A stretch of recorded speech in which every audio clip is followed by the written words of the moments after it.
Welcome back to Deck Check, where you better check yourself before you deck yourself. We are so excited to have you back for the 13th episode of the Off Meta podcast. I'm Ganesh. And I'm Samurai Dancer. Today we're tearing down the meadow with Griefer Farm. Welcome to Off Meta, where the brews that are hot shoot their shot. In this show, we focus on the fascinating off-meta cEDH decks most people haven't seen yet. Like the wonderful Griefer Farm, we'll have a fresh new episode every Friday by 6 p.m. Central Time. Off Meta is not responsible for the tournament results of decks and cards mentioned on Off Meta. If there's a brew you'd like us to take a look at, or you'd like to appear in the show itself, just let us know in the Discord and in the comments down below. Also, if you're looking for more Off Meta resources, head on over to the cEDH Brewer Base. Ganesh, why don't you tell the fine folks what that is? It's a database for non-meta deck lists meant to showcase the variety of decks in the format, but also to encourage deck exploration and creativity, as well as being a place for new players to find non-meta decks to try out. We will have it linked below in the description. Now, before we get into Griefer Farm, we have a quick section for off-meta news, where we share with you off-meta decks that have performed well in the past couple weeks. First up, we have at winning the MBG Commander 5K for a Tabernacle, we have Tameshi Reality Architect. Now, this is an Azorius control list that has combos with the Commander, and what Tameshi Reality Architect actually does is whenever one or more non-creature permanents are returned to your hand, draw a card. The ability triggers only once each turn, and then you can pay X and a white to return a land you control to its owner's hand, and then return target artifact or enchantment card with mana value X or less from your graveyard to the battlefield, and you can only activate this as a sorcery. So what this deck usually aims to do is just kind of control the board, slow things down before resolving some form of artifact combo. There are a few in the list. Some of them involve, I know, Lotus Bloom, and Machine God's Effigy, I believe, is also part of a combo.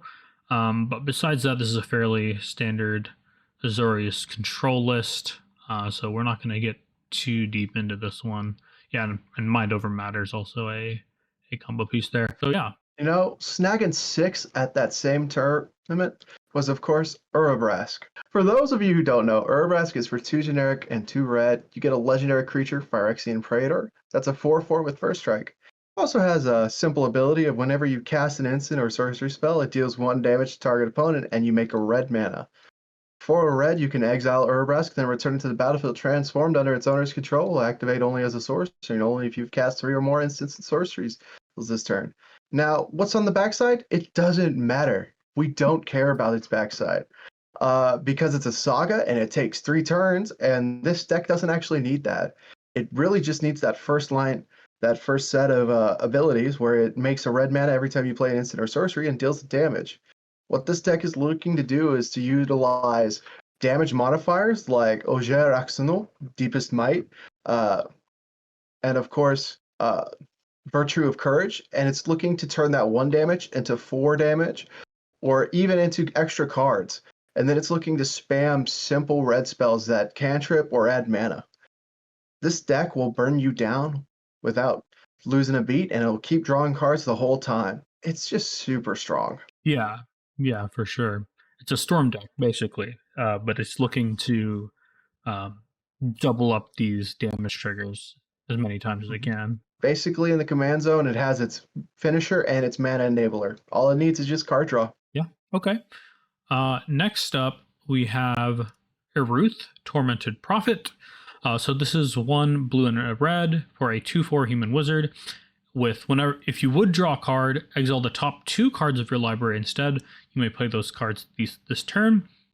This is a bit similar to the deck we just saw, in that Urabrask also was running a lot of ways to kind of exile cards off the top for card advantage. But the difference with this one is it is absolutely crazy with wheels. Because if you are able to resolve a wheel, you will essentially draw 14 cards instead of 7, which is just kind of wild. And then the list is it's supposed to be faster. And on top of that, it has a lot of cards in here that synergize extremely well with the commander in general.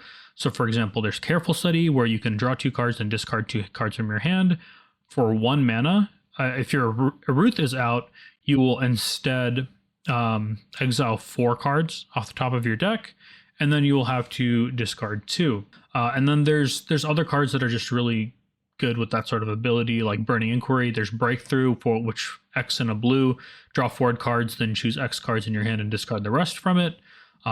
Most of the time you're going to be paying X as 0 here, and you're just going to pay 1 mana, exile the top 8, and then you don't care if you discard your hand. The win cons for this deck are going to be, of course, the classic Underworld Breach combo, but there's also an Aether Flux Reservoir, just because the deck is going to storm out really quickly. There's no Bowl Citadel, of course, given this is a Izzet deck, but the deck will cast most likely enough spells to just kill everybody anyway. It doesn't matter.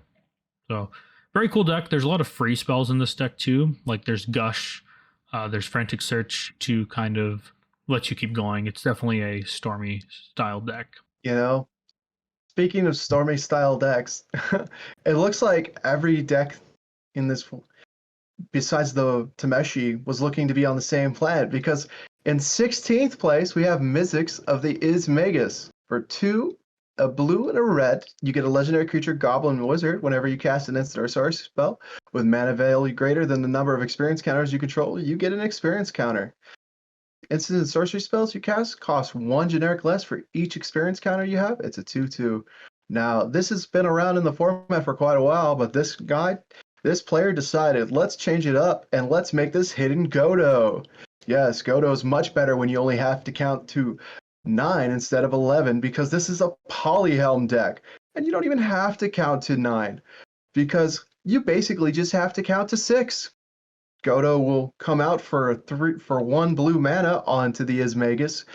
When you cast your Polymorph that's been reduced by 3, turning it into Godo. Godo will then find Helm of the Host, and then paying 5, you'll equip to Godo and proceed to do Godo things. Yes, this deck is looking to make Godo an often, sometimes forgotten cEDH commander that lacks interaction, and it looks to supplement that weakness with blue in the command zone, allowing them to run Pact of Negation, Force of Will, and all those other free counter spells. Yes, that's right, folks. Godo can, in fact, interact with you when you try to get rid of it now.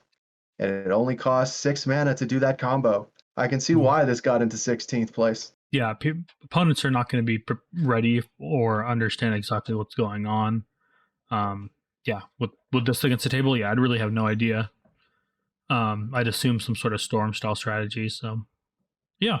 It has to have a backup win con of Reiterate and Lightning Bolt. Reiterate is I'm guessing it's an instant. Reiterate is an instance for 1 generic and 2 red. It has buyback 3, colorless, copy target instant or sorcery spell. You may choose new targets for the copy. So the way this works is you'll have an Ismagus reducing by 4, so this will only cost 2 red. You'll play a Seething Sog for 1 red, play Reiterate with buyback for 2 red, and suddenly you can make infinite red mana. Then you start playing Lightning Bolts and copying that with Reiterate again. Or even Delayed Blast Fireball for the win. I see. Okay. Yeah, any burn spell that's at instant speed will work with that, or instant sorcery. Okay, very cool. Actually, it doesn't even have to be instant speed now that I think about it. Anyway, next up we have Evelyn the Covetous. So this is a Grixis turbo deck. It is 2 and then a hybrid Dimir and then a black and then a hybrid Rakdos. So this is a little complicated to explain over, like, if you're listening to it, but it basically has 2 generic mana, and then you can pay a blue or a black, and then a black, and then a black or a red. So in theory, you could play black mana for all of her colored costs. And what she is a 2/5 legendary vampire rogue with flash. And whenever she or another vampire enters the battlefield under your control, exile the top card of each player's library with a collection counter on it. And once each turn, you may play a card from exile with a collection counter on it if it was exiled by an ability you controlled, and you may spend mana as though if it were any color to cast it. Now, this deck is the definition of a Turbo World Gorger deck. I used to play Anya Falconwrath, and this is fairly similar as to how it's wanting to win. The play patterns are a bit different, given this is Grixis. But it's going to be on, for those that aren't familiar, World Gorger Dragon is a 6 mana in red, 7/7. When it ETBs, you exile all other permanents you control, and then when it leaves the battlefield, you return those exiled cards back to the battlefield under their control. Important thing to note here is when things get exiled and they re-enter the battlefield, they untap, including your lands. Now, when we pair this with something like Dance of the Dead, Animate Dead, or Necromancy, it's a bit complex, but just to simplify things for this time span, it results in an infinite loop of all of your permanents getting infinitely flickered, which will allow you to generate infinite mana, as well as, since our commander has flash speed and whenever ETBs, it's going to eat the top card of each player's library. You can flash this out while the Animate Dead combo is going off, and Evelyn will infinitely start flickering and ETBing and eating everybody's library. Aside from that, this is a semi-standard Grixis Turbo list. There's a lot of cards in here that we see in Grixis Turbo lists in general. We're on Breach, of course. We're on Chthonian Nightmare and Dockside, because that also can go infinite with our commander. We're on Nas, and yeah, other than that, fairly standard. It's interesting to see Lively Dirge here as well, but it makes sense seeing that we are a deck that's interested in entombing away our World Gorger and having to reanimate it. So very cool overall. There's some cards in here I didn't really expect to see, like the Lore Dracus, which is a mutate Lizard Beast from Ikoria. So 1 in blue and a red for a 2/3, and it has mutate for double is it, so red, blue or red, and then another blue or red pip. And whenever it mutates, return target instant or sorcery from your graveyard to your hand. As far as I can tell, this is mostly there just to grab back a useful instant or sorcery. This is a snap infinite loop. Oh, what? You mutate this on top of Dockside. You get back snap, you snap back the mutate pile, it all goes to your hand, which gets you back Dockside and Lord Dracus. This is old school. This was something that was hyped when Ikoria came out. And I see why they're doing it, because they don't have a human for their commander, which is the only stipulation on mutate. I see. Okay, I didn't know that. Thanks for pointing that out. So you get infinite treasures here, but then what do you do? Then you bring out your commander and you start mutating on top of your commander with the snap. Oh, I see. That's really smart, actually. I like that. Okay. No, I get it. That's pretty funny. At first I was like, why would they put Lord Dragon? There's so many better. And I was like, oh, wait, no, their commander is also a non-human. So they can make infinite mana and then start doing it on their commander, and they keep doing she lets you play one of those spells a turn, right? Yeah, but she'll flicker, so you get a new Evelyn, so you get access to all of them, basically. Sick. That's a great inclusion. Cool. Yeah, so next up, you want to take over. I know you love this deck. You know, I really, really do. This is my baby, run by Leon Kratz. We got Show Me the Money, aka I Like Money, with Malcolm and Ked. So this is a partner commander deck that runs Kedis Emberclaw Familiar, 1 generic, 1 red. Whenever commander control deals combat damage to an opponent, it deals that much damage to each other opponent. It's an elemental lizard, 1/1. It has partner. Obviously, this is the key card, right? Nah, it's Malcolm, Keen-Eyed Navigator, for 2 generic and a blue. You get a flying Siren Pirate. Whenever 1 or more pirates you control deal damage to an opponent, you make a treasure token for each opponent dealt damage. 2/2 partner. The way this deck does is it gets a turn 1 Malcolm out and uses Kedis as a turn 2 ritual to get out 3 treasures. When Malcolm hits, it'll deal that damage to each opponent, making it generate 3 treasures. Then it'll use its massive advantage of money to get out Glenhorn Buccaneer and win, or it'll turn that into other bigger creatures like Niv Mizzet, Nezahal, Consecrated Sphinx, or the Wandering Archaic. It also has a cool little line with pirate hacks. Pirate hacks are when you turn a creature into a pirate that deals damage to opponents whenever an artifact enters the battlefield. like Reckless Fireweaver for 1 generic, and a red. Reckless Fireweaver is a human artificer. Whenever an artifact enters the battlefield under your control, Reckless Fireweaver will deal 1 damage to each opponent. It's a 1/3. You turn that into a pirate and you have Malcolm out. Suddenly it'll deal 1 damage to each opponent, which will make 3 treasures, which will enter the battlefield and trigger it again to deal 1 damage to each opponent, killing the board. They also like to run a couple of curiosity effects because those will also pair up with Pingers and Glenhorn and Niv Mizzet to win the game. Yes. For a sure. little experience on this one. Little I bet bit. you're happy to see this in Always. Yeah, the top 16. They made this 7. is not even like the most recent. This is the most recent one, but it's been in top 16 like every week. I have held back just because it's my favorite deck, and I'm a very biased person. Okay. So yeah, next up we have a deck I've never seen before. A teamer deck in Thrasios and Togo. For those that aren't familiar with Thrasios, it's green and a blue for a 1/3 partner commander, legendary Merfolk Wizard, and you can pay 4 mana to scry 1 and then reveal the top card of your library. If it's a land card, put it on the battlefield tapped, otherwise draw a card.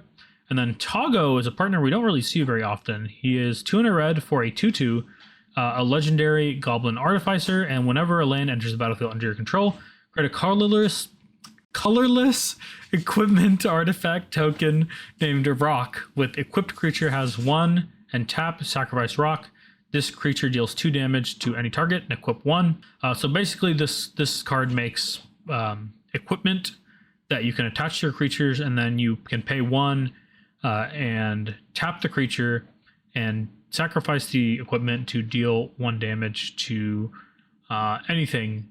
And I was looking over this list, and I honestly didn't see too much of a reason to. It's for the Nadu. It's for the Nadu. Yeah, I was like, I get it's a removal commander, but I don't see why you would run this over like what's the black one? I forget the artifact Armix. one. Armix, yeah. It's so that they can, when they have a land enter the battlefield off Nadu, they can tap to equip and target Nadu again. And they have Urza to keep tapping the equips to keep going. They have a Borrow to. This is sick as heck, man. I get it. At first I was like, why do they run this? And I like scrolled down and I saw everybody's favorite bird, and I'm like, that's dirty. I see. You know why we run Oboro Breeze Caller? It's another one that kind of caught my mind. So it's 1 and a blue for a flying Moonfolk Wizard. You can pay 2 mana and return a land you control to its owner's hand to untap target land. I'm guessing that's just because we're a Cradle deck?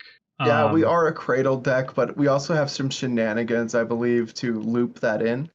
But I'm not seeing it. So like maybe it's just because this is a Cradle deck. And also, I think they are on the One Ring, so it does also untap Minima. I was about to say that, yeah. It untaps Minima, which lets you untap the One Ring and Nadu. And potentially, if you have a creature with multiple rocks attached to it, you can throw more rocks, I guess. Yeah, it's literally the rocks only can do... Well, they can do it to any target, so they can do it to opponents as well. So once you generate infinite mana with this deck, you can just start flinging those rocks. Oh, because Thrasios will infinitely get you more lands onto the battlefield. Still, I'm not sure why you'd want to run this card when you also have Baron, for similar-ish kind of reasons. I think it's because they are a Training Grounds deck. They are trying to reduce as much as possible. So this will cost 1 mana to untap a land or return a land to your hand, is I think the thought process. But in all honesty, this deck looks dirty as heck. I love it. I love the idea that we're throwing rocks. Yeah, this deck has a lot of cards I haven't seen in other teamer decks. Like it's on Tanglewire. I get why they're on Basalt Monolith. If you have your Kinnan out, you just win the game, right? But it looks like overall this deck is very like focused on Thrasios and those activated abilities. And it seems like the Togo is a little bit of an afterthought if you're not running, if you're not able to get out Nadu quickly. It's more just there to control the board, which is very good. Like there's a lot of things running out there in the meta that you want to be able to kill, that to deal 2 damage to. Like even Nadu himself will die to 2 rocks. Bowmaster needs to will die. Timno will die. Like Doc's good for getting a Dockside off the board. There's a lot of good things. Oh, Yeah. you know what else? I guess you could also use Tago to target your own Nadu with the fling as well. Well, with the rock, yeah, you can do that. Like, yeah, that'll. So one equip will get you 2 Nadu triggers. Hmm. And if you have more creatures, you get even more. It's just so this is like I want to run Nadu, but I don't want people to be angry at me when I sit down the I deck. want. I think this is the opposite. I think I want to run Nadu, and I don't want to care if people are angry at me because I'm going to throw rocks at the person that comes at me first. And Interesting rules. deck. Like we're running like normally with this Thrasios and Red partner, we get more like turbo-y style strategies with like Rog Thrasios and Dargo Thrasios. But this is just weird. Like it wants to like stacks down the board and then sit there and activate Thrasios and sit there and hold up rocks. It feels like because we're on Karn and, to turn off artifacts, and we're also Oh, on Tangle Wire, which is just um, weird. yeah. Uh, we're on Tangle Wire because we run Urza, so we can always turn off our Tangle Wire. Oh, and Uh, also we have rocks, like mhm. actual like equipment rocks. We can tap those Tangle Wire, like we can tap our uh, equipment. that's exactly it. We Yeah. also run Flare of Duplication, so every Chord of Calling effect is now a win. Oh, Yeah. yeah. Uh, but that feels like it's something I would rather do in Rock Dracios, but I'm getting the Tago. I'm liking this. This person said, you know what? Prison rules. Come at me, you're getting a rock. Yeah. Well, this deck is really cool.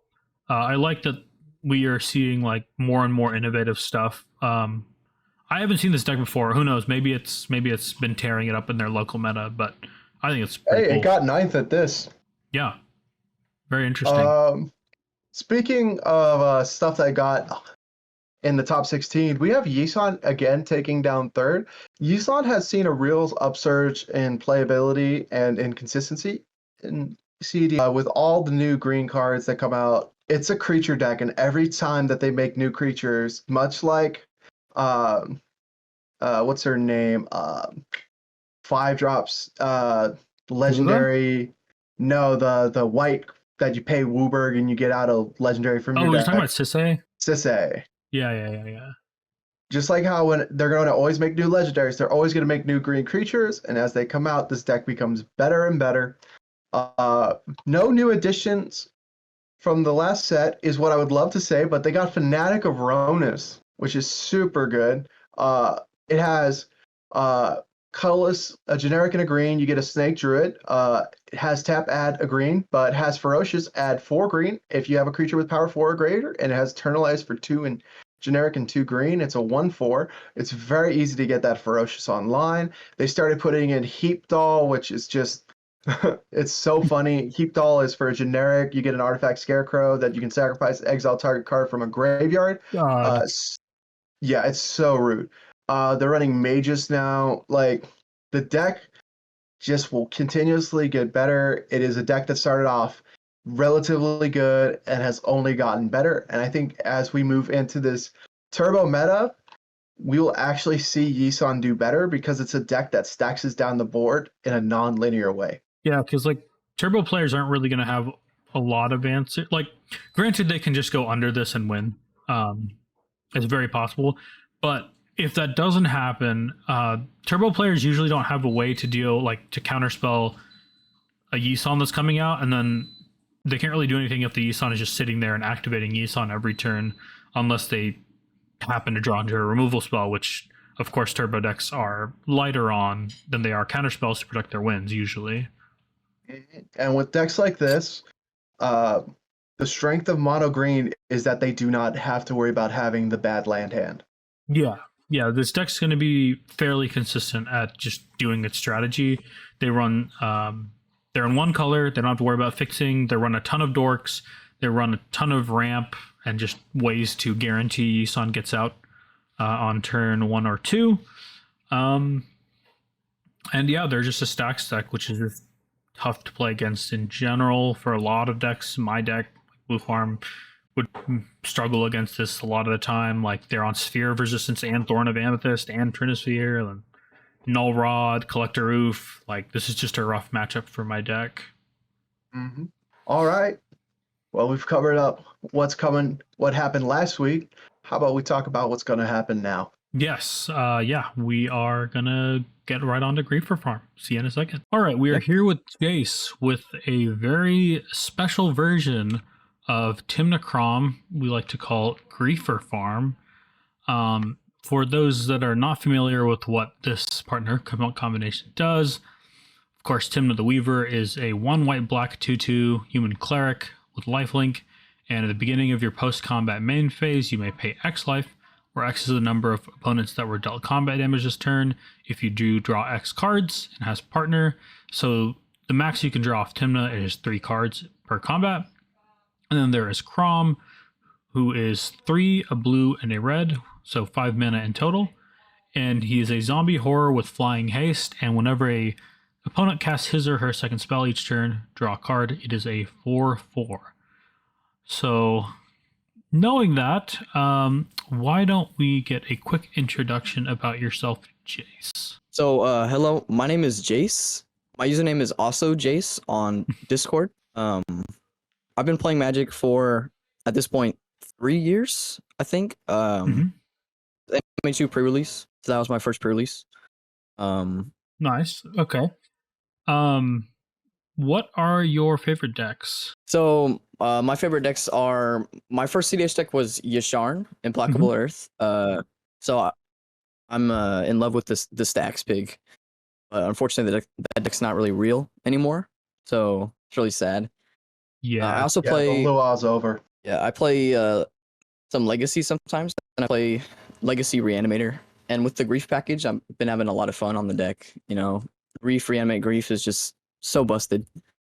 So, yeah. And then obviously this deck, it's been, I think I've been on the deck for 3-4 months now, and it's one of my favorite projects to work on. Griefer Farm, right. Yeah, so Yeah. What is your general location? I know, but our audience might be interested, like, you know, not your address, Yeah, I live, just what city or whatever. Yeah, I live right outside Austin, Texas. Oh, okay. So I'm in Del Valley. Oh, in Del dang, Valley. I didn't know you were that far. I kind of assumed you were near Crimson, but do you carpool No. with We have quite Austin the guys? drive up to Crimson. Okay, so you carpool usually with the Austin guys. That makes that makes more sense. Okay, cool. Yeah. So how have your tournament results been with this deck? And before everyone clicks off the video, we should probably mention this is not regular Blue Farm. Yeah, we're this is a brew. I would say I've only top 16 one event with this deck, Treasure Series 12. I got 6th place. I haven't taken the deck to that many events. I think it's 3 at this point, 2 Crimson Lion events, and then obviously Chaos. Right. And those Chaos events I scrubbed out pretty hard. But What was your highest placing so far? the 6th place in Treasure Series 12. Oh, very nice. How many players are in that event off the top of your head? Do you know? I think it was like it was not. It was one of the later Chaos events. It was 30 players, I think. 35, 34. Okay. 35, yeah. I mean, still, that's definitely not bad. Yeah, this is a very, very interesting take on Blue Farm. Yeah, let's just hop right into it. So, why play Griefer Farm? So, I guess like the biggest thing I say when somebody asks me about the deck is you're trading your explosiveness in the early game, like your early Nas hands, your early ad Nas hands for hard quality and strength in the late game. So Yeah. yeah, I'm so sorry. Something stuck in my throat. No, you're good. I like to call the deck the king of mid-range hell, because like if you sit down in a pod and you're sitting across from like Blue Farm, Talion, Atraxa, you can pretty reasonably predict how that pod is gonna go, right? Like if you can make the game last longer than turn 4, you kind of have it in the bag, I feel like. Okay. So here's a simple question. Again, on why play this deck, like, you know, like I'm like looking at your choices. I get you going slow. Why play slower? Holy shit. I'm so sorry. So actually this is a thing to bring up right now as the format moves into a faster place. I think playing slower is part of the thing is me as a player, right? Like I really enjoy the the grindy, longer games, but also playing slower has the advantages of your windows on going for it for the win, right? With So a you're turbo deck, saying, it's kind of a yeah, go ahead, go ahead. yeah. With the turbo deck, it's kind of a dice roll, right? Like Mhm. turn 1, 2, I'm going for the win, and I'm gonna put my spells on this deck and hope nobody has the mind break trap or the force of will, right? But when the game goes longer, you get to actually like pick and choose when and how you're gonna go for it because X amount of counter spells have been cast this game. Last turn this person went for it, now I get to go for it. Yeah, and I think your commanders in the command zone, your Tymna and your Crom, encourage the game to go long because you can grind value from Crom triggers and Tymna triggers on your turn and your opponent's turns. Right. Okay, so essentially what I gathered from it is going slower as the game becomes more turbo basically allows for less variance and a more stable win pattern, which is I've always felt the case. I feel like a lot of people, the reason why they call this mid-range hell is they don't get enough reps in at the moment on their decks to actually be able to understand how to play that mid game. Yeah. Yeah, I can definitely see where you're coming from. Because like I know like if you look at who like typically has success with like Blue Farm in all its variants and with these mid-range decks, it's normally the more experienced players. And that shows me that like players like you and me, we understand that we have a window. We build our decks to make that window get bigger and bigger as the game goes on for our win. Yeah, and For- this like the inclusions and exclusions in this deck aren't to say cards like Ad Nauseam and Thassa's Oracle are bad cards. They're not, right? Like they have their place in the format, just not in this version of the deck. So speaking of, I can't help but notice that you are off the Oracle. Like, what is your general like strategy and game plan in your game? So my general game plan, Underworld Breach, which do you guys want me to read Underworld Breach? Yeah. Of course. Yeah, go ahead. 2 mana enchantment, 1 generic and a red. Let me pull it up here. Cards in your graveyard have escape. Their escape cost is equal to their mana cost plus exile 3 cards from your graveyard, and then at the beginning of the end step, sacrifice Underworld Breach. So this is a part of many layered. The most typical one is with Lion's Eye Diamond and Brain Freeze. Lion's Eye Diamond is a 0 mana artifact, and you can sacrifice it and discard your hand to add 3 mana. So it's Black Lotus, which you pitch your hand. And Brain Freeze is a 2 mana instant, 1 blue and a generic. Target player mills 3 cards, and then it's got Storm, so you copy it for each spell cast before it. Right. This is a pretty typical combo. Goes in most decks in the colors blue red, right? Mhm. It's in regular Yeah. blue farm also. It's just the most efficient and powerful when conditioned in the format. I don't think, like, even being off the Oracle, I would be very unwise to be off Underworld Breach also. Yeah. It's very powerful. I get questioned, like, I'll say, oh, I'm not on Thoracle, and then I'll go for the Breach line and I'll have my deck in my graveyard, basically in my hand, right? And I'll be asked, how do you actually close out the game? And this is where Hullbreaker Horror and Blind Obedience comes in. Hullbreaker Horror is a 7 mana creature, 5 generic, 2 blue. This spell can't be countered. Let me pull it up here. Yeah, and then it has, whenever you cast a spell, you choose up to 1, return target spell you don't control to its owner's hand, or return target non-land permanent to its owner's hand. And of course, this combos if you have mana positive rocks, you can keep bouncing them and make infinite mana. And then I see what you're saying with Blind Obedience. Upside. Yeah, and then Blind Obedience, it's a 2 mana enchantment. Got Extort, which is probably the most important part, though the other text is very relevant. Artifacts and creatures your opponent control enter the battlefield tapped. So with Hullbreaker, Blind Obedience, and a way to make infinite colored mana, you can just go through your Hullbreaker loop and then start paying for Extort to life total. This gets around protection. It's just the most clean, like, I win condition in the deck. It's what I say I'd win with like 90% of my games, even after I've done Breach and everything. Well, you've also got the reason why Breach and Brain Freeze is so great is because you always have the option just to Brain Freeze your opponent out.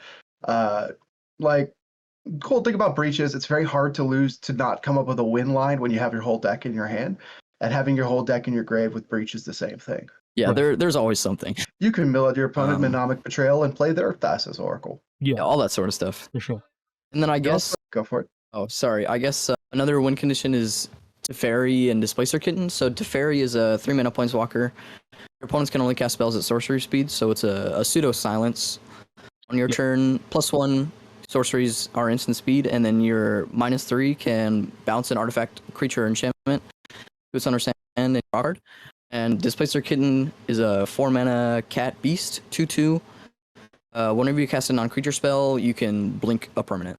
So you can with any mana positive rock, you can go cast the rock, Kitten trigger, blink Teferi, rock comes into play, tap it for mana, and then you bounce it with Teferi and recast the rock. You're back where you started. Right. So yeah, that draws your whole deck, and you can do the same thing. You know, blind obedience, whatever, Omega horror.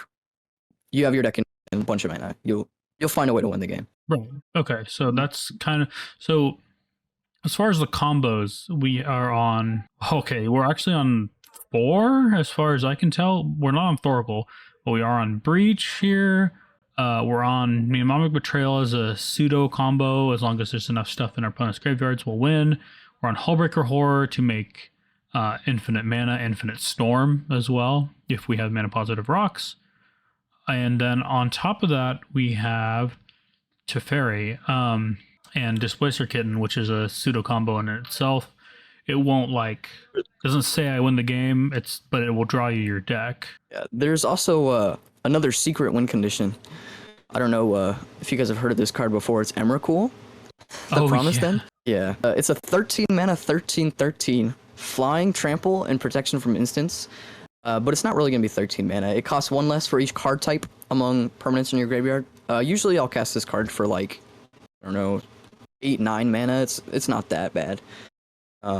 And the most important part, when you cast Emrakul, the Promised End, you get to gain control, target opponent during that player's next turn, and then after that turn, they take another turn. Which is not going to happen usually.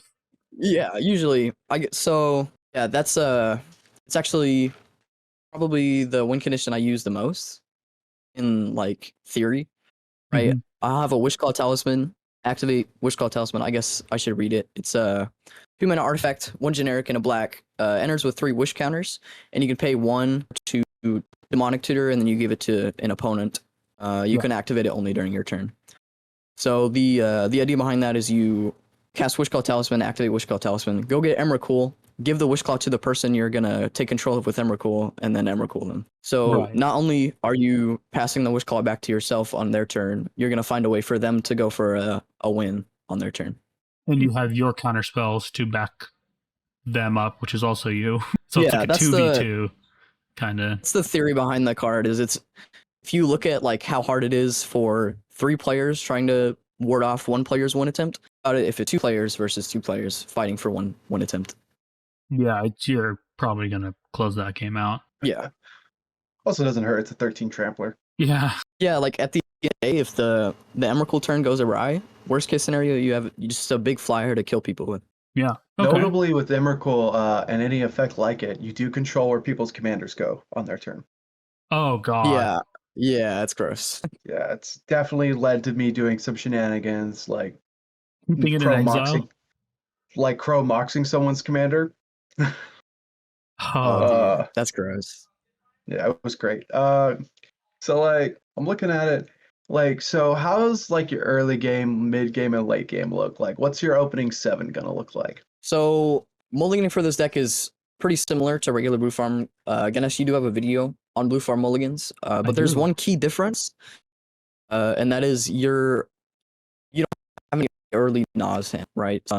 You play a lot less rituals, and you're a lot less explosive in the early game, but what you trade that for is advantage engines. I'm on, I think 2, 3, 4 more advantage engines than the regular Blue Farm deck, if you count them as such, Delny and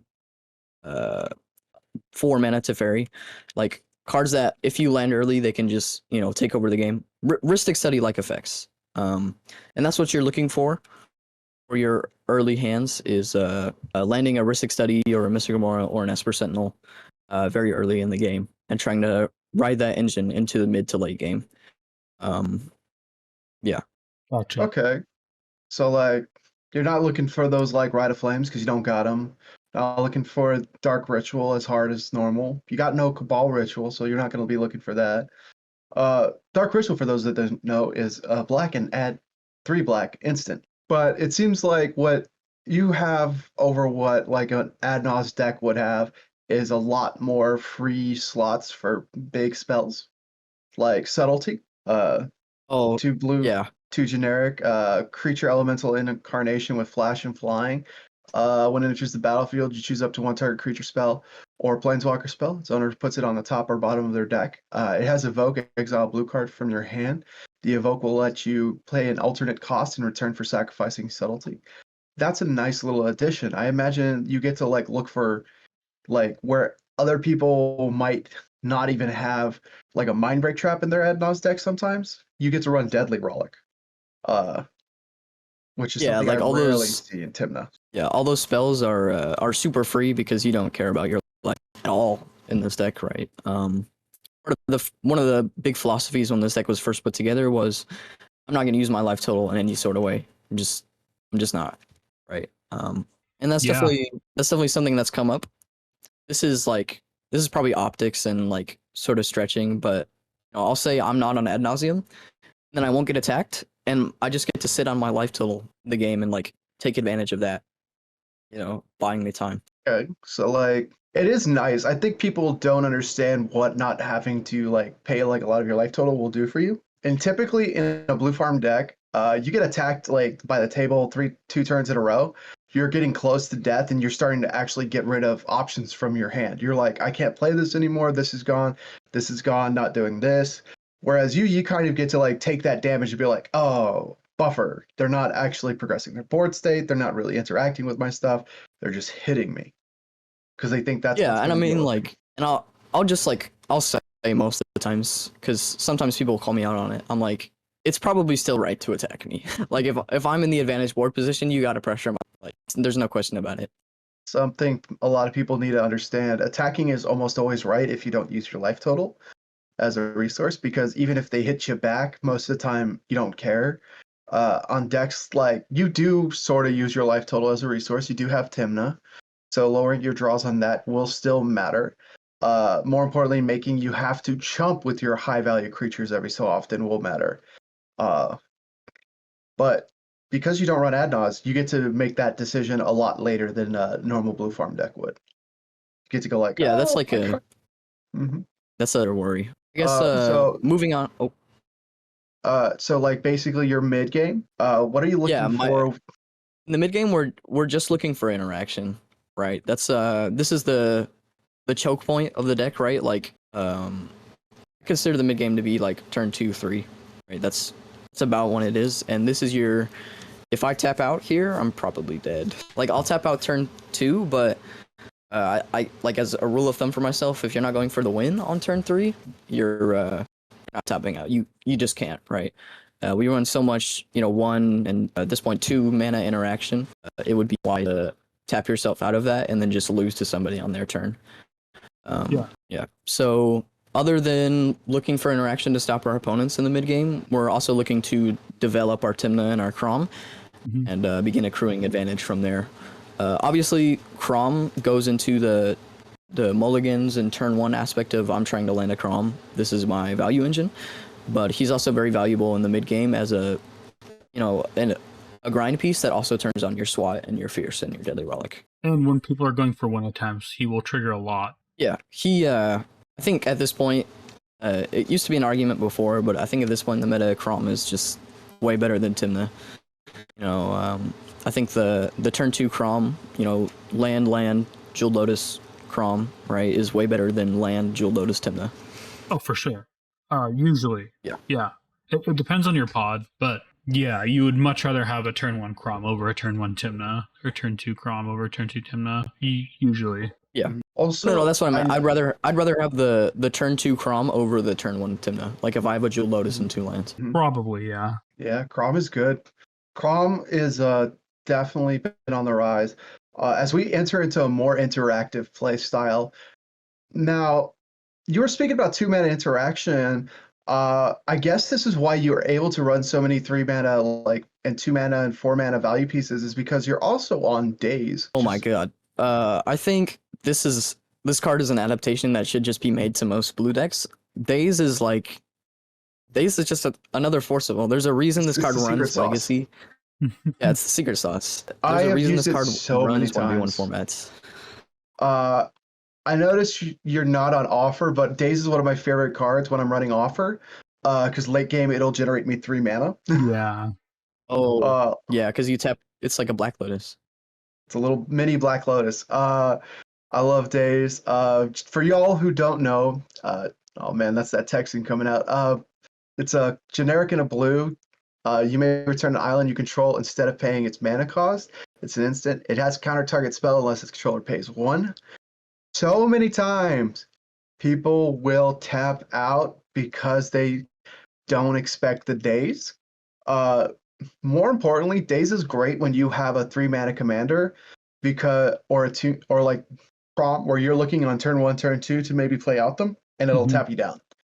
Daze is the sauce on that. Yeah, I mean it's like it's the same reason you run subtlety. It's just like another piece of free interaction is huge. I'm Giving you that protection on your advantage piece is so key. So for sure. we go into your late game, which is turn 5, turn 6 typically for most decks. What lets you know to start putting the pedal to the metal? What are you looking for from your opponents and from your hand? So this is a philosophy I think a lot of high level CDH players follow, and I guess I'll also follow in their footsteps. It's win second. You know, somebody else goes for the win attempt. I see my opponent cast some counter spells. I'm like, okay, I guess I can just go for it on my turn, right? If even, you know, like this isn't such a Christmas line scenario, someone puts a win attempt on the stack, they have 3 pieces of backup.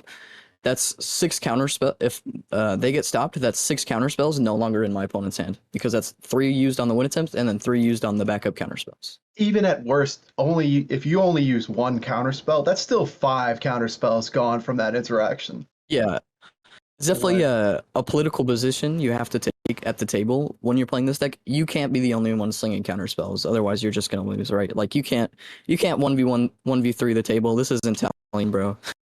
Yeah, this is what I tell Italian players. Listen, I am not your counter boy.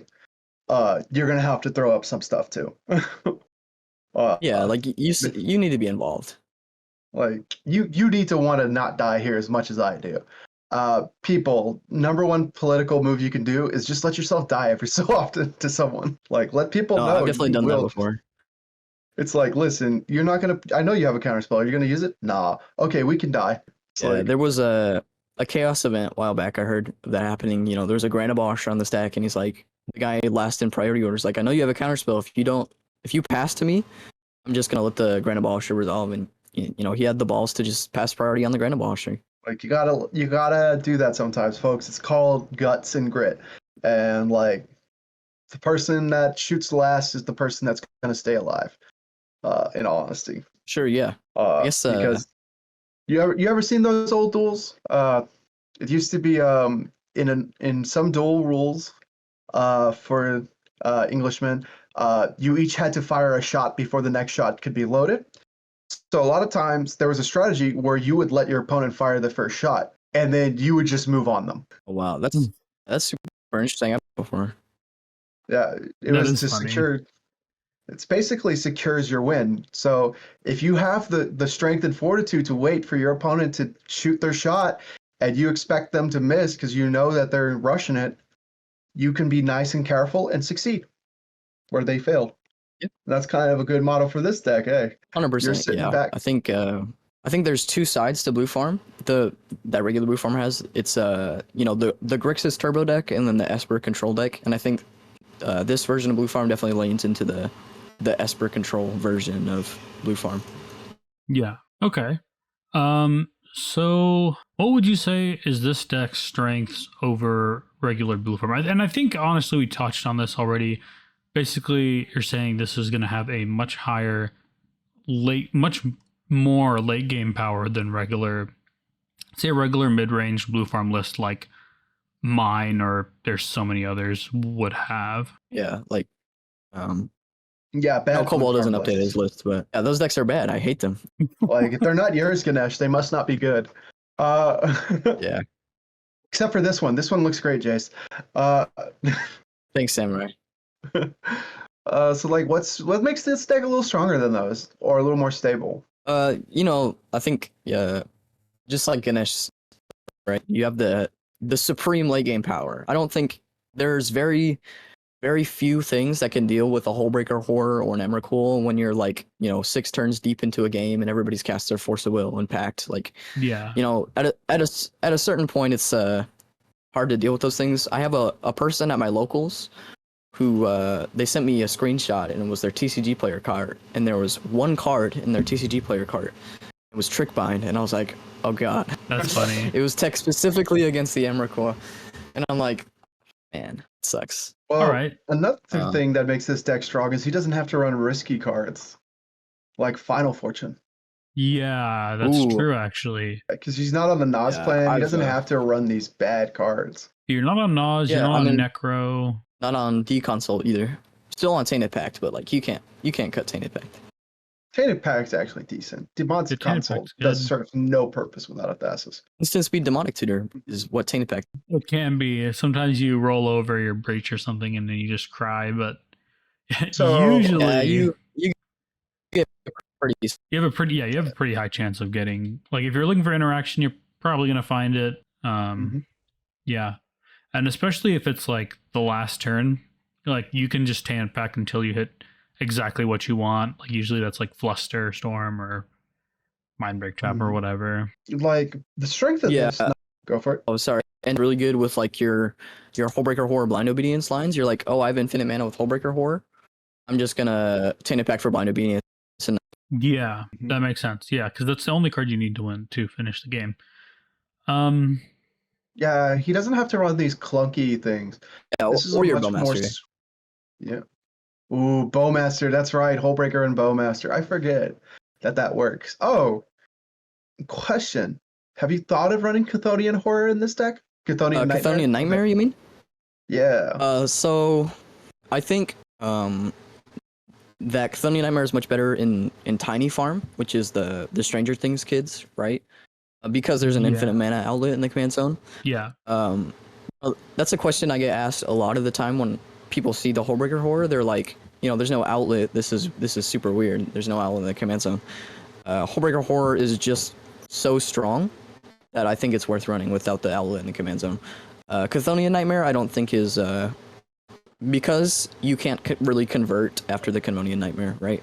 Like with your with your Hullbreaker Horror, you can like convert with like a Wish Claw. Bounce your Wish Claw back to your hand and get infinite tutors, or like your 3-mana Teferi, you can just bounce them infinite and draw your deck, or your 4-mana Teferi. Like, there's so much more ways to convert after you've made infinite mana with the Hullbreaker Horror as opposed to Chthonian Nightmare, where you can Mhm. only loop the creatures from your graveyard. Neat. So like, Okay. so that's the strength, is that this meshes very well. There's no like odd pieces that you have to run that don't like gel with the deck strategy as a whole.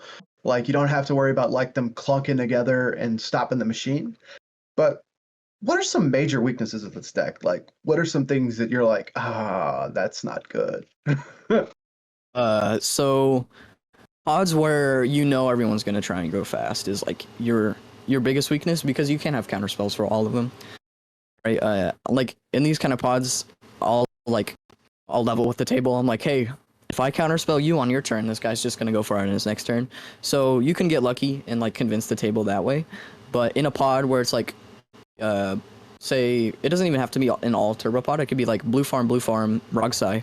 The other 2 blue farm decks are like, hey, I don't want to enter this mid-range hill, and Rogsai is just gonna try and go fast. Why don't I also try and go fast? And they all keep like early Nas hands, and it's like, there's not much you can do at that point. It's like just try and politic your way out of it, and if you can't, try and land an early risk study. Accept your fate. That's also Yeah, a it's, problem for just regular blue farm. But it's a magnified Yeah, it definitely problem in is. this. Yeah, it's magnified because you don't have the way to go for it early. Like, sure, you can get lucky and get like, people feed your dockside and you have like just an early turn 2 dockside win, or, you just have the tutor and then the breach and you can go for it. But your ability to win early is it's not as much as it is in regular blue farm. Yeah. Definitely For not sure. something you plan for. You're not on You don't have a Thorkel. gas pedal. Yeah, you're not on Thorkel, you're not on Nas, you're not on Necro. Even if we could cast Nas, it's hard to convert after the Nas, right? Yeah, because we don't play Thoracle. Well, yeah, not only do you not play Thoracle, you're running a lot of high CMC cards, so if you hit like an Emrakul or a Hullbreaker Horror or a Blasphemous Act, your Nas is just gonna stop right there, or you'll die. Yeah, or it's like good old. Right. It's like Gitrog Nas. Yeah, I'm sure we all remember that. because you can hit your Ulamog. Yeah, those good old days of hitting the Titan and being like, okay, we stopped the Nas right here. There's one other. Okay, so I know this loops back to combos a little bit, but there's one combo I'd like you to be aware of, mainly just because it looks like this deck is wanting to fit as many combos as it can, and you'd only need to add one card here. Is this Luris? Tell me about Luris. No, it's cEDH's Faithful. Oh yeah, I've actually had that card in the list for a bit. Yeah. Do you want to read that card? I don't pull it up right now. I can't pull it up, but I know what it does off the top of my head. It's a 1 blue for a 0/4 creature, and it has exploit. So when it enters the battlefield, you can sacrifice a creature, and then when you exploit something, return 1 target creature to its owner's hand. The infinite there with cEDH's Faithful is with it's 4 cards, so it's Delny, it's Dockside Extortionist, and Orcish Bowmasters. I mean, technically you can get infinite. No, actually it has to be those 4 cards. So because you need the token Bowmasters. Yeah, you need the token. So you have Delny. You need Delny and Dockside on the board to start. So you play out your cEDH's Faithful. The exploit will trigger twice, and in response to the triggers, you can flash into Bowmasters, or you can have it already on the board. Doesn't matter. So you sack the token, and then the cEDH's Faithful will trigger twice again because of the exploit trigger. And then you can use that to bounce back your Bowmasters and your Dockside. It gets weird. Like you bounce back your Bowmasters and your Dockside, and then you flash Bowmasters in again in response to the other exploits trigger still on the stack, and then you sacrifice the new token again, and then that'll trigger Faithful twice again, and then you pick up Bowmasters and Faithful itself, and that is a loop. And as long as your Dockside makes enough treasures, you're netting mana, or if you go neutral, the Bowmaster ping will ping all your opponents to death. That card was in my deck for a little while there. I ended up cutting it because the combo never came up. I'm sure it's good and efficient, but it just didn't. And I wouldn't say it's either of those things, but it's very funny. I mean, yeah, and it's also like the sorcery speed bounce is pretty bad, and my Dockside usually dies before. Yes. Like I don't know if it's just my play group or something, but we're always killing the Dockside. Like. Oh, yeah, that happens everywhere. People don't want Dockside on the board because so many decks abuse it. Like Jase does silly things with it if they're able to clone it. Yeah. Like Kenrith. There's so many clones. Yeah, like Kenrith has an infinite just off specifically cloning Dockside. There's so much. Reanimate. Even Tivit, if they're able to clone it and they have a time sieve, they can just get a bunch of extra turns off of it. Dockside's a little risky to be trying to do like a 4-piece combo with it. I agree. So you saw that combo wasn't working. Like, what are some tips you could give to like newer players? So some tips I could give to newer players who want to test out the deck is like I said earlier, don't tap out on turn 3 onward. Like you're gonna die. Don't do it. I've made this mistake so often, and it's like it's probably the number one reason I die is I tap out past turn 3, and I just lose. Right. Yes. People need to learn, if you're playing a slower deck, don't tap out all the time. Like, oh yeah, don't do it.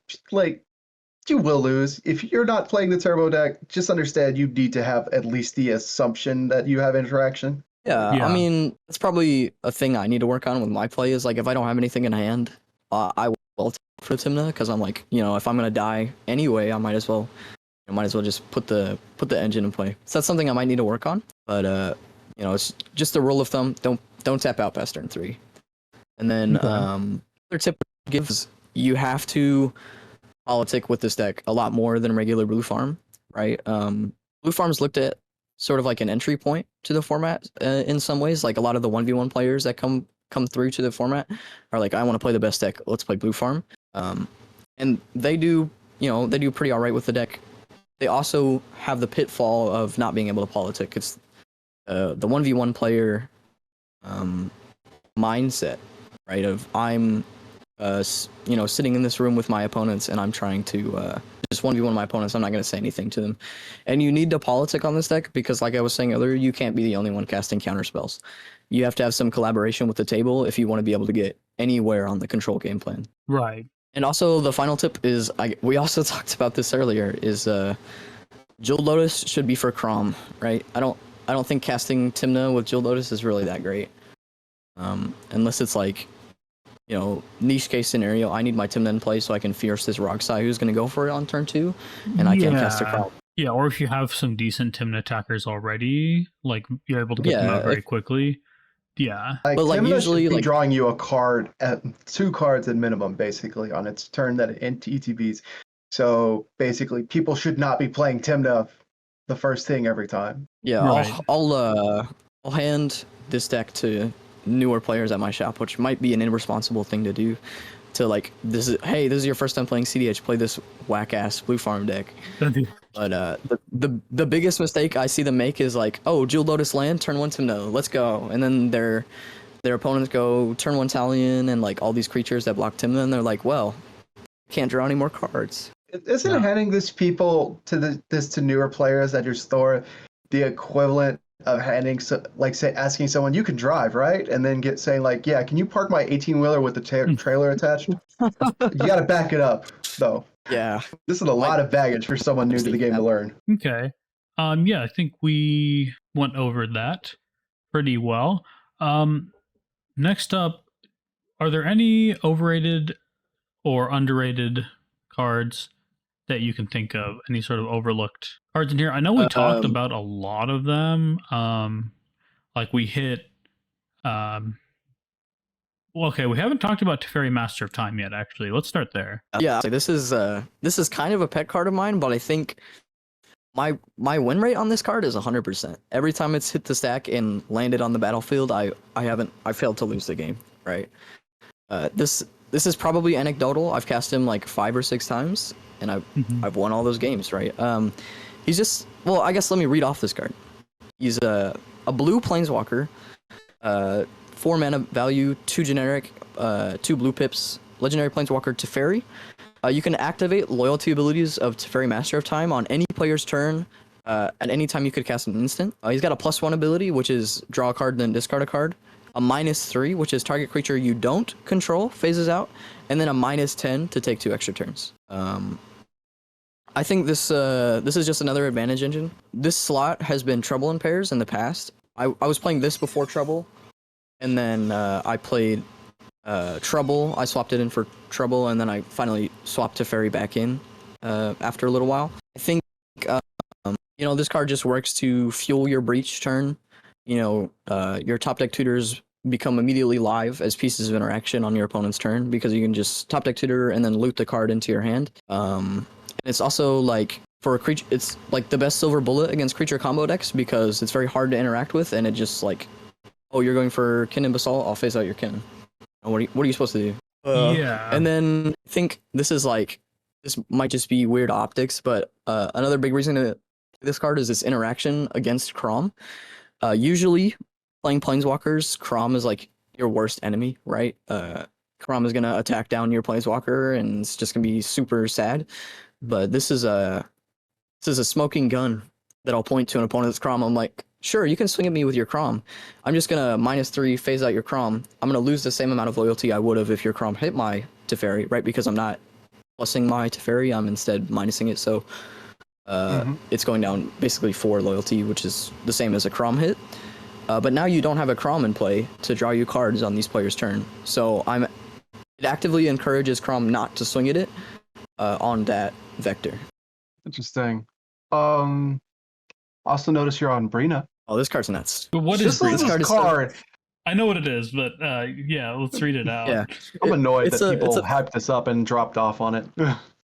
Yeah, it's a 3 mana value bird warlock, 1 black white, a 1/3 flyer. Whenever a player attacks one of your opponents, if that opponent has more life than another one of my opponents, that attacking player draws a card, and then I get to put 2+1/+1 counters on a creature I control. So important thing to note: this card can trigger twice. Mhm. Seen a lot of confusion about it, but if you attack the 2 players with a higher life total than one other opponent, you get 2 Brina triggers, and that's 4 counters and 2 cards. Yes. This card is doesn't- a house.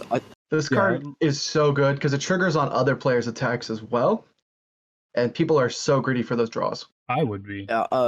Yeah, I mean that's the thing. I would be greedy if I was playing against this card. I would 100%, give you the Brina triggers. I'll take my extra cards, bro. But the thing is, this card scales very fast, and it immediately makes your Tymna live, because what flying blockers can block a 7/9 Brina? Yeah. A flying 7/9 Brina, right? Makes your Esper absolutely Actually- brutal. Yeah, I've had that interaction come up only once before, but it was gross, dude. I had a 9/9 Esper Sentinel, and people were like, "Yeah, you're fish, bro." It's also you think this card would be weak to Bowmasters, but it's actually a great counter to Bowmasters, because you draw the cards and put the counters on the creature at the same time. Mhm. So it's not like you draw the card then put counters. They can respond and ping your creature down before the counters hit. It's trigger resolves. I'll draw a card and put counters on my creature. They So will all my never little die. Yeah. all my little Bowmasterable dudes are now no longer Bowmasterable. Right. Even better, it pumps up your Bowmaster. It does pump up your Bowmaster. That's yeah. This card That is matters. pretty nuts. The turn 1 Brina is akin to a turn 1 Rhystic for me. It's not as good, obviously, but it's the dream for a turn 1 Brina, and I usually win the games where I can pump out a turn 1 Brina. That makes sense. So another card that I think might be a little underrated in your deck. You have a Vexing Bauble. Oh yeah. This this card was Nasty, spoiled. nasty. I saw this card.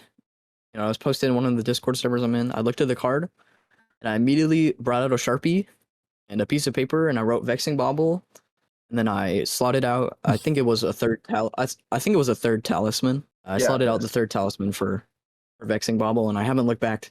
This card is I think should just go in every deck in the format. I'd be interested to see someone challenge that. Right, it makes going first so much better, because you can just crap out your zeros. I'll play a Vexing Bauble. Now you guys can't play zeros. And the effect that I was super interested in it for was the ability to play it as a pseudo silence, like, oh, I'm gonna go for it on my turn, with this Dockside and this Soulbreaker Horror, or this Kitten Teferi Soul Ring, whatever. And your Fierce Guardianship and your Mindbreak Trap and all that stuff is gonna be turned off. And also, worst case scenario, you're going for your Breach line, right? You play the Vexing Bauble, free magic gets turned off, cast Breach, Breach now resolves. Nobody's going to be able to do anything now that the Breach is in play, so you just crack your Vexing Bauble. That's 2 more cards for your Breach turn, and you just still get to go off with Lion's Eye Diamond. Yeah. Super. Okay. sick. I think we can. I haven't seen the card. Go ahead. I haven't seen the card in a turn, but in test games, I think it's very, very good.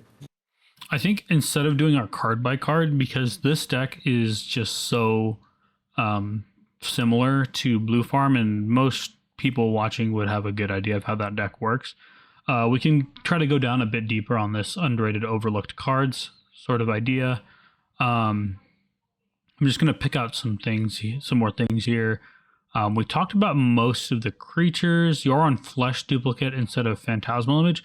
Is there a reason you went for that one specifically? Okay. So I was on Phantasmal Image. I'm a Phantasmal Image stan.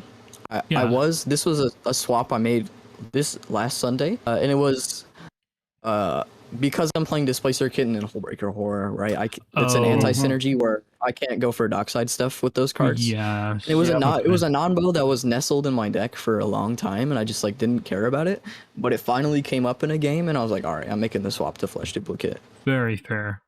Very fair. Yep. Yeah. Okay. Noticeably, you're not running Mox Diamond. Well, this this might be a budget thing. I don't know. I'm already playing proxies, but I just like, first of all, I think the early cans where you want the fast mana to put an advantage engine on the board, it's really gonna suck if you pitch your third land and you only have 2 lands and then you just don't draw the other land, right? It's partly a budget. Yeah, I mean, I think it technically would probably be optimal, but I mean, you don't have to have it. Like, your deck isn't like that fast to where you absolutely must have it. Granted, it is maybe good to be able to get those value engines out quickly, like your Tymnas and your Chroms and your Ristics, just like, you know, regular blue farm. But yeah, I don't think it's going to hamper your deck too much to not have it. It is probably right to run the card. Yeah. I know that you're on Pyroblast, in addition to the Red Blast. What's your opinion on the people that take out the Pyroblast? So I haven't been like super up to date on regular blue farm lists. I know a lot of them cut Pact of Negation and Pyroblast. Those are like, you know, they want all their interaction to be hyper efficient and not potentially lose you the game. And I think, like at this point, I don't think they're cuttable when a lot of players think they are. Pyroblast is definitely more cuttable than Pact is, but I think there's so much blue in the format, and Pyroblast and Red Elemental Blast doubling as removal spells are extremely important in a Chrom focused meta, right? For what it's worth, all 3 of these cards are in my deck currently. You go, Ganesh. You got this. I'm man. a firm believer that like Pact of Negation, the slower your deck is, the more you actually want it, and the faster your deck is, the more you're gonna hate yourself for running it. Just because the slower your deck is, the better it is gonna work out for you. The more likely it is gonna be like an actual just normal counterspell for you. But the faster your deck is, the more times it's gonna kill you. Yeah, like, I'm a big fan I haven't of died to Pact yet, but yeah, because your deck's built like your deck's built like a tractor, man. It's gonna pull the deck around. It's gonna definitely have the land. yeah, like you're gonna get 5 mana. I've definitely died to Pact triggers before. I wanted to ask you about Reanimate. What is that in the deck? I think this is another card like Daze that, you know, maybe controversial opinion, I think should just be in most black decks. We're entering a format of clones, and people are aware of that, right? Now more than ever, people are killing the Dockside. People are killing the clonable target, and you know, Dockside hits the graveyard.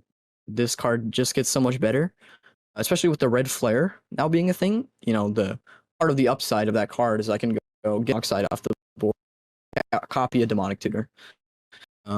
Oh, even better. And You can cast Reanimate targeting something else.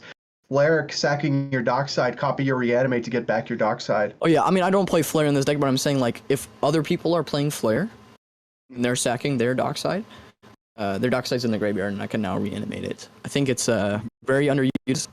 The situation that comes up the most with this card, which is crazy, I didn't think it was a real thing, but I've won with Tainted Pact to reanimate, just reanimating somebody else's Thoracle like 3 or 4 times. Yeah.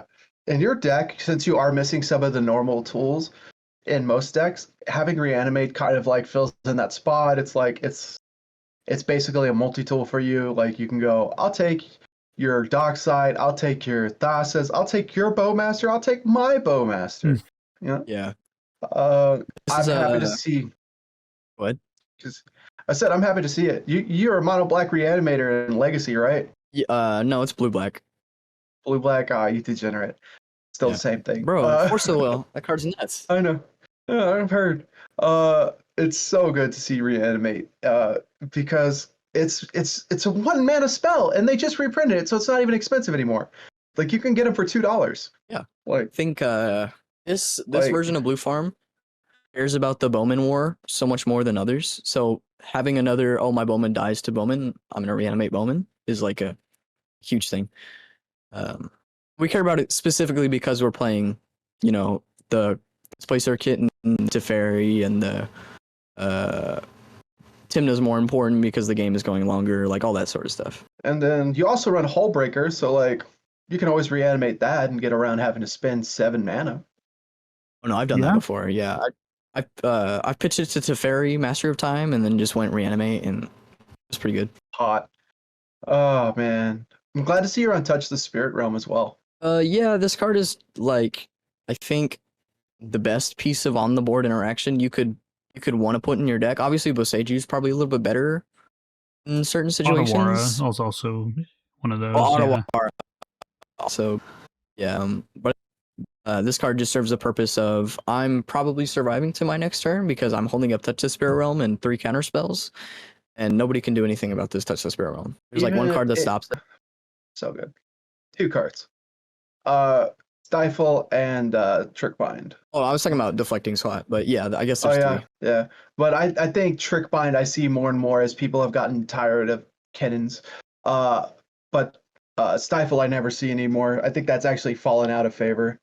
Used to be more popular than Trick Bind. Yeah, I mean, they printed a strictly better Stifle in MH3, the one with Replicate. So for those of you who don't know, Touch the Spirit Realm is a 3-mana enchantment, 2 and a white, 2 generic and a white. You get a enchantment that has, when it enters the battlefield, exile up to 1 target artifact or creature until it leaves the battlefield. Or the thing that people actually use it for is its channel ability. For a generic and a white, you discard it, you exile target artifact or creature, and it returns to its owner's control at the beginning of the next end step. Just a great Swiss Army knife of a card. Yeah. I've definitely seen Blue Farm players use it on their own dockside and respond to a clone and just made everybody feel bad. Yeah, that sucks. It's like, look, I get a clone. It's like, now we got to deal with another dockside. No, you don't, because mine's going away. Okay. Oh, now we still got to deal with your dockside. Mm-hmm. The one problem with this card is it doesn't hit breach, and I'll look at this and I'll try and hit the breach, and I'm like, nope, doesn't do that. It's so sad. Okay, so it's not just me who goes like, I think I've got this. This has breach, right? And then like you look at the breach, and you're like, this is very specific about what it hits actually. Yeah. It's like, man, I should have read this card. I know that we talked about Emrakul, but I can't help but notice there's something else that can deal 13 damage in your deck. Ooh, wait, there's another 13. Oh yeah, there's a Blasphemous Act in this deck. So this was Toxic Deluge. But I think it being 1 mana is better. I play against a lot of Talion, so the use case of Toxic Dave my Crom comes up less because I want to kill the Talion. Right. So I think it's better to just have it be 1 mana. And it's more useful on. I could run both. I think I need the second sweeper, especially as we're moving towards a turbo meta. I would put Dam in if I was going to put a second sweeper in this build. Nadu's coming into the meta too, though. It's fair, but like if the Nadu lands, we're probably dead. I don't know. Unless it's like the turn 1. I don't know. You have a little bit of time. You have a small window. Like, if you're like the second player before they start doing their untap stuff, you have a chance of stopping it, especially if player before you holds up some mana, holds up some interaction. Yeah, that's fair. I mean, I haven't been in that many Nadu pods. I played against it right when the cards, like people put it on their Mox Field, and I was in the trenches playtesting there. But I think the decks have come a long way since then, and it's a bit different. Yeah, in all honesty, Nadu is takes 2 turns typically because of its whiff factor. Like, good players won't play it until it's guaranteed, but it's still not guaranteed. So that's why I think that, like, Blasphemous Act, I was happy to see it because I was like, yeah, of course, you're not running Adnals. You could run this 9-mana spell that does the exact same thing as everything. And that's why I thought Dam would make sense for you as well, because, again, you don't want to be using your life as a resource in this deck. Your whole point is to kind of be chunky and make it so that you're eating up people's stuff with your life total instead. So Dam might be worth it. Yeah, Dam's definitely something I've looked into. I really like my instant speed removal. I think it's just me as a player. Like, I play against Sisay and all that sort of stuff, and those are very immune to sorcery speed effects like that. Like, obviously, kill the Bloom Tender, sorcery speed on my turn, but it's like usually it's not. It's a Korea pain. Oh, dude. I know you, man. You've definitely cycled that a couple. That's a different version of Blue Farm. That's Cope Farm, bro. I thought that's what this is called. Yeah, it's also known as Cope Farm, but it's like that's the evil alter ego version of this deck, bro. We're not that Cope. I was inspired to put Blasphemous Act in my deck by Trevor. He's a guy in Austin, and he was in a Time Twister tournament with Ian. And he was in the top 4 with his Blue Farm deck, and he was playing Blasphemous Act as well as Nas. So I think that was like super funny that he did. Wow, that's Cope. Heck? Yeah, I think we can all agree that's Cope. Yeah, one of the Time Twister events where Ian won, he was in the top 4 with Ian, and he was playing Blasphemous Act and Blue Farm with Nas in his deck. That's funny. So, yeah. It's pretty crazy. Oh, as far as your interaction lands go, I'm not seeing the auto. I do see the auto Wara, but no Ganjo. I don't know, man. There was a point in time where I didn't. Not good. A point in time where I didn't too, because I care about my. I'm obviously off that ideal now, right? I've grown. Engine Tomb's busted, but I really do care about my colored pips because I'm running so much. Like I'm on double Pyroblast and all the 1-mana pieces of interaction I can be. Yeah. I don't know. I'm a weird blue farm player. Every time I've played blue farm, and I run 4 interactive lands. Wow. It's always What are the other two? Cephalid, Cabal Pit. And as weird as it sounds, if I ever have 2 of those lands in my opener, or I have never lost a game with 2 of those lands in my opener. Just because I don't know, like getting to that mana. First off, it's 2 lands, so that never hurts. But people always forget that there's cards that like they can't interact with. Like they expect like the Otawara. They for some reason don't expect the Ganjo. They forget about Cabal Pit and Cephalid Coliseum. Like I was super ticked to see Cabal Pit did not get a reprint. Oh, it didn't print it all.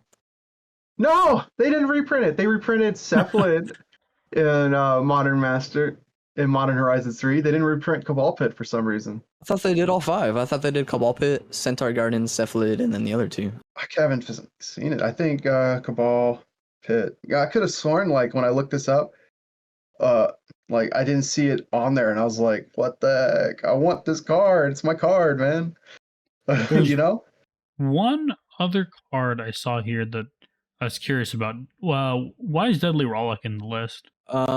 So this was a thing like I told the Austin server, which is where this deck was born, that I was building Griefer Farm, and then I took my pile of black and blue and white and red cards, and I was like my cEDH staples, and I was like, okay, I'm just gonna pull what I have out of this, put in Proxy the Emrakul and all that stuff that makes the deck Griefer Farm and see how it works. And that was an include from there, and it's just stuck the whole time, right? It's always functioned how it's needed to function, right? It's just easy removal spell. I think in a lot of situations is better than Swords to Plowshares, which is kind of crazy to say because Swords is really, really good, but it's free, right? And they don't gain the life for their Adnos. Mm-hmm. Yeah. I think we've about covered the kind of cards that are different from like regular blue farm. Everything else looks semi-standard, so we don't really need to dive into this too much. I mean, there's one more card I want to talk about. It's Imposter Mech, but that's right, I forgot. No, that was the last one. Yeah, go ahead. Yeah, so like I said earlier, this deck more than other versions of blue farm cares about the Bowman War, right? We're I know you said you're cutting Mastermind, but we're on the Mastermind, we're on the Delny, the Archivist, the creatures that are very weak to Bowman. And having a Bowmasters that doesn't die to Bowmasters is super important, I feel like. It's really dumb. This interaction is... I've seen it happen before. For those that don't understand what's going on, Imposter Mech is 1 in a blue for an artifact vehicle. It's a 3/1. And you can have it enter the battlefield as a copy of a creature an opponent controls, except it's a vehicle artifact with crew 3, and it loses all of their card types, and it has crew 3 itself. I mean, that doesn't really matter. What matters is it will have the text of whatever it's copying, but it won't be a creature. So it'll be a Bowmaster that your opponents can't ping because it's just an artifact. It's just a vehicle. It hasn't... I mean, you can choose to crew it by tapping through creatures, but as long as you don't do that, it's kind of disgusting when it's a Bowmaster. Yeah. I've had also hard to be a Tidder, and I crewed it with my Crom. I just thought that was me. I don't know. That's cute. But have you completed the dream and gotten a Druid? A Druid? What Druid? Oh, you've never made it into the Druid that puts -1/-1s to untap? Oh, Devoted Druid? No, I haven't done that before. I don't know what the infinite green mana would do for me. Yeah, what would that even do? Every so often you go against a Tyon player and you just go, play an Imposter Mech. It's like, but you don't use green. It's nice. I don't have to do anything with it. I'm just going to pay for Ristic for forever, bro. I don't know. That's It's honestly like, one of the better uses of the card. Like, you can power out a Hullbreaker Horror, you can power out Emrakul, you can use it to pay the generic costs for your Timnas and Kroms and oh, Sabines and stuff. I know a loop that you can do against a Tyon player. What's that? Uh, if you have a flesh duplicate with a dockside, and you can copy Tyon, and you have to have a Tyon and a flesh duplicate that's a dockside, and you basically keep removing the 3 counters from flesh duplicate for the time effect, which puts it in the grave. Oh, yo. Yeah. So you make infinite mana, and because you're an Underworld Breach deck, you can eventually just bring back Underworld Breach. Yeah, with Sabines. That's pretty cool. No, That's, with just the tie-in. Oh, yeah, because you can... Oh, dude. You don't think it comes up, but it did come up, and I was just like, hey, thank you. Luckily, I don't play against that much tie-in. You know, it's all the... I guess, like I was saying, another reason we play Hullbreaker over any other infinite mana thing is our 3 clones convert so well, right? You know, anything on the board that would convert ourselves also converts with the Hullbreaker. Lets you bounce all your opponent's non-land permanents, if nothing else. Yeah, it's pretty gross. Oh yeah, if you have the clone, you just get to continue doing the loop and then just bounce everything because you copy the Hullbreaker. And then I guess so Ranger Captain is pretty sweet, but like no Ragavan? You off the monkey? I am off the monkey, man. Oh, yeah. This has come up before where I'll like Ranger Captain already have the Esper Sentinel and I'll go fail to find and everyone's like, "Where's your monkey?" I'm like, sorry, man. I think it's the whole thing where I value Timna a lot less than I do Crom. Where these board states are getting pretty gummed up nowadays. They are. There's Cise's and things, and Nadus. It's very hard to get. It's very hard to get a 2-1 through, I think. Yeah. And I don't. And the reason like you play him in the more regular version of Blue Farm is because he provides the explosive mana generation, right? Like he's not like a regular mana dork. He can store mana between turns, and if you just get in 2 hits with Ragavan, that might be enough. But I don't think that's enough in this version of Blue Farm. I think Blue Farm also is going to like him because they will be on that flare, the red flare. A lot of the more explosive ones. So Ragavan is another cheap sack outlet. They're also on Diabolic Intent a lot of times, or they're on Calling the Week, and you're not. I feel like he doesn't do as much as he does in other decks. Yeah, he's very easy to hit. Yeah. Okay. There's a card that's Go ahead. There's a card that's a consideration for the list. I haven't been able to find one. I don't know. It's from one of the Ixalan precons. It's Charismatic Conqueror. Yeah, it's a 2 mana. I think it's a 1/2. That's a 2/2. It's a 2/2. Wow. Yeah, it's a 2/2. Makes 1/1s, pretty sure right? it's Vigilant. Yeah, it's whenever an artifact or creature enters the battlefield under its opponent control, under an opponent's control, they may choose to have it enter tapped. If not, you can make a 1/1 vampire with lifelink. I really want to be on this card. I can't find one. I probably should have put it in the list before this video. Now that I think about it. No, it's all good. Yeah, I've seen the card make like 30 dudes. Anything else? Any shoutouts? Eric, he's a local in Austin. He was the guy who first brought my attention to this deck. He's the guy who brewed the original version of the deck. Obviously, I've iterated since then, but he's the one I put credit for putting Griefer Farm into the limelight. Very good. Okay. Shout out to your LGS, or you want those guys? No, I hate them so much. They're so terrible. They're bad players. My local game store is Forcible Gaming in Bastrop, Texas. It's right on Main Street. Come stop by and play some cEDH. It's a lot of fun. Yeah. And there's one last thing we've got for you. It is the patented spicy scale.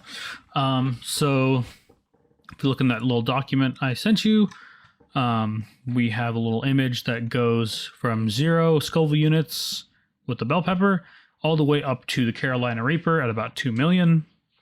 So we would like to ask you, where would you put this deck from 0 to 2 million?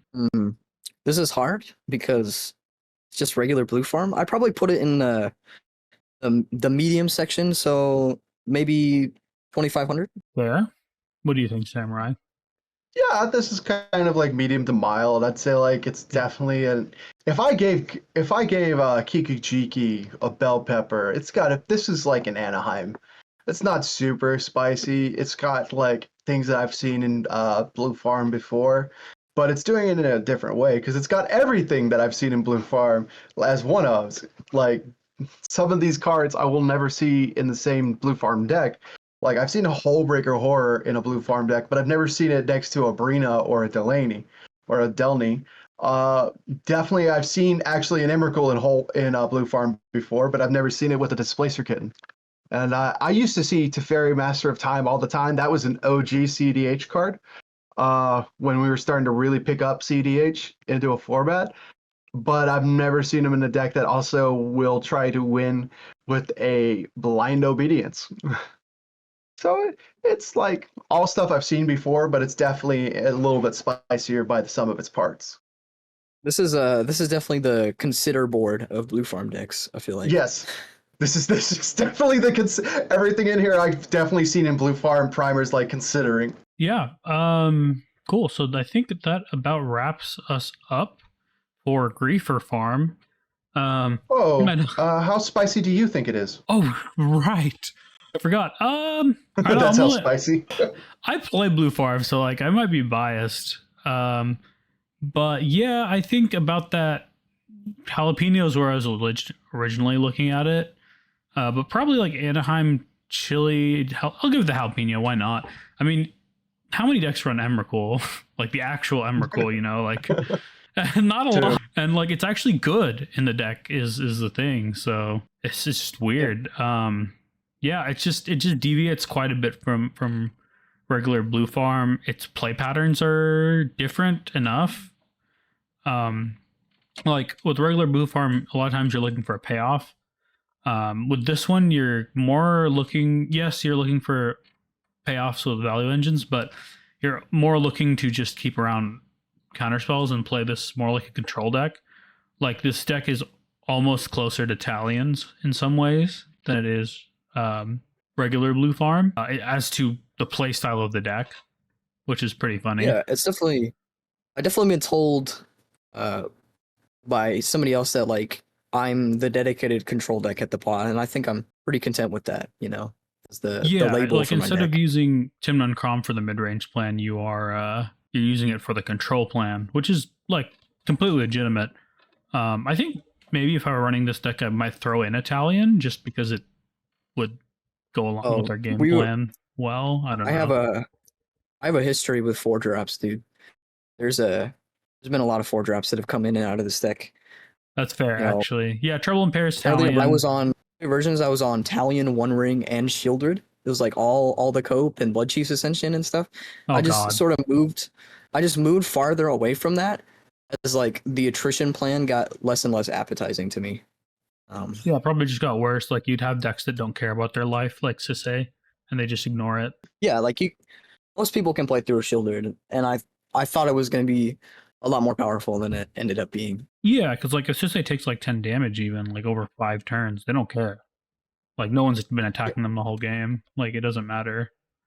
I mean, even like T and K, sure, I'll take 2 damage to draw a card off my Ristic Study. You think I'm crazy? What do you mean I'm not going to draw this card, dude? Yeah, it only gets to be a actual thing when they're on like when they're nausing or necroing and stuff. So yeah, but like they have other win conditions, right? It's like yeah, I'm still going to draw my whatever, 5, 6, 7 cards off my advantage engines and then go for it on my turn. Just changes how they have to play, which is maybe valid, but I don't think you should put a dedicated card slot in your deck to go, hey, I'm turning off this Blue Farm player's Nas. I think that card should be Force of Will. Yeah. All right. Well, I think that will actually wrap us up this time. Thank you, Jase, for coming on and finally fulfilling the dreams of the Texas cEDH Discord. Finally having Griefer Farm on. They've been asking me for a while.